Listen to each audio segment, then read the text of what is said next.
Buah roh adalah kelemah lembutan. Dari buahnya lah kamu mengenal mereka. Seorang Kristen, arti kata Kristen adalah pengikut Kristus. Bagaimana orang mengenal dia menjadi Kristen yang sejati, bagaimana orang mengenal Yesus dalam kehidupan orang itu, dia harus berbuah. Salah satu yang ingin saya tekankan pada hari ini adalah kelemah lembutan. Orang sering salah mengartikan lemah lembut adalah lemah, tidak berdaya, dan sepertinya selalu memiliki konotasi negatif. Kelemah lembutan adalah berani, tegas, dan berprinsip. Kembali lagi saya ajak saudara untuk melihat tabiat Yesus, di mana saat dia melihat di Ka'bah Tuhan, orang-orang sudah menginjak-injak Ka'bah Tuhan dengan berjual beli, mengotori kekudusannya. Dia berani di garis depan untuk mengusir mereka dan mengatakan, "Enyala engkau penyamun, mengapa engkau menjadikan rumah Bapakku sarang penyamun?" Mungkin kita di tengah-tengah orang yang percaya kepada dia, ada banyak yang tidak berani untuk memegang prinsip kebenaran. Kelemah lembutan adalah tuntutan di mana kita harus bisa menunjukkan karakter Yesus, yaitu dengan berani menunjukkan kebenaran di atas kebenaran. Berani mengungkapkan salah itu salah, benar itu benar. Buah roh adalah salah satunya kelemah lembutan. Ini sangat penting.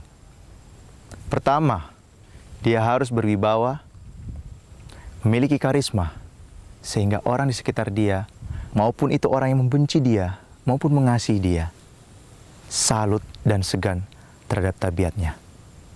Itulah seorang lemah lembut. Poin kedua, dia sabar dan memiliki penguasaan diri yang sempurna. Bagaimana kita bisa mendapatkannya? Berhubungan dengan Tuhan setiap saat.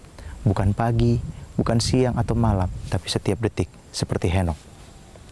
Poin ketiga, kuat dan berani, berprinsip. Saudara-saudara, di tengah zaman saat ini, di mana materialisme, kepelesiran, spiritisme, yang mungkin saudara lihat, banyak sekali orang sudah menuju maut. Banyak orang bangga terhadap dosanya.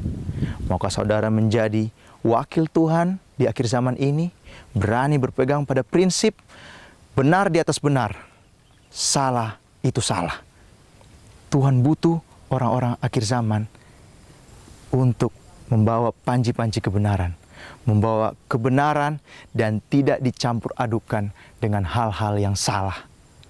Banyak sekali orang menggunakan kemuliaan Tuhan untuk keuntungan diri, tapi Kristus mengajarkan kepada kita, engkau harus berprinsip, engkau harus mengikut aku, karena kebenaran adalah sukacita dan akan memerdekakan kamu. Saudara-saudara, jadilah orang yang berprinsip. Poin keempat, tahu dengan pasti kapan harus bersikap tegas dan kapan harus mengalah. Dalam hubungan setiap hari dengan orang-orang di sekitar kita, orang terdekat maupun relasi di kantor atau relasi di mana saja, ada perselisihan yang terjadi.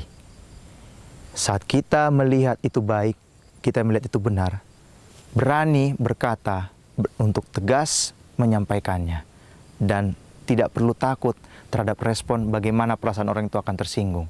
Jika itu benar, beranilah mengatakan benar. Minta kuasa Roh Kudus, karena Roh Kudus senang tinggal dengan orang-orang yang mau hidup hanya sesuai dengan karakter Kristus. Kapan harus mengalah? Ya, bagaimana kita harus bisa mengalah di saat ada perseteruan atau bersitegang satu sama lain. Tidak perlu kita memaksakan kehendak kita, memaksakan mereka harus mengerti kita. Kita cukup sampaikan dengan tegas, dan saat orang itu ada yang menerima, puji Tuhan. Tapi jika ada yang tidak menerima dan bersikeras dengan prinsipnya, tidak perlu kita paksa. Yesus pun demikian. Saat dia menyampaikan kebenaran, ada orang yang menolak dia tidak akan paksa, dia pergi menghindar orang tersebut. Dan tidak perlu memaki orang tersebut. Poin terakhir dalam kelemah lembutan yang telah saya tekankan, yaitu apa? Tidak akan segan untuk marah, jika itu untuk kebaikan. Saudara-saudara, Lihatlah kembali bahwa dosa telah membuat kita jauh daripada Tuhan. Di akhir zaman ini, orang sudah tidak lagi mengindahkan Tuhan. Baiklah kita berdoa setiap saat, bergumul kepada Tuhan, minta kuasa Roh Kudus untuk tegas menyampaikan kebenaran. Jika ada saudara melakukan kesalahan, ataupun ibu kita, bapak kita, saudara-saudara kita, sahabat kita melakukan kesalahan, dan mereka terus melakukan kesalahan itu dan tidak mau mendengar nasihat-nasihat kita, perlu untuk menegaskan bahwa ini tidak main-main. Seperti tertulis Yakobus 4 ayat 4, bersahabat dengan dunia jelas adalah musuh Tuhan. Tuhan sudah menarik garis tegas, garis pembatas yang tegas antara dunia dan Dia. Jika kita bersahabat dengan dunia, otomatis kita akan menjadi musuh Tuhan. Lihatlah di mana sekarang orang terus berlari mengejar keselamatan yang ternyata adalah jurang maut. Baiklah kita selalu menjadi penasehat bagi mereka. Walaupun kita dibenci, walaupun kita dianggap hina, walaupun kita sepertinya menjadi benalu bagi mereka karena menganggap dan membawa kebenaran, tetap pada prinsip bergantung sama Tuhan. Dan kalaupun mereka tidak mau terima, kembali pada poin sebelumnya, mengalahlah. Tidak perlu kita paksa. Saudara-saudara, dari 5 poin yang menerangkan kelemah lembutan, mulai hari ini, jika ada yang masih menganggap kelemah lembutan itu adalah hal yang lemah, sepertinya memiliki tabiat yang saya tidak mau, saya tidak bisa, saya tidak ini, saya lemah. Semoga kita minta kepada Tuhan, itu menjadi suatu pelajaran baik bagi kita, merubah karakter kita, dan semakin hari kita bergantung kepada Tuhan.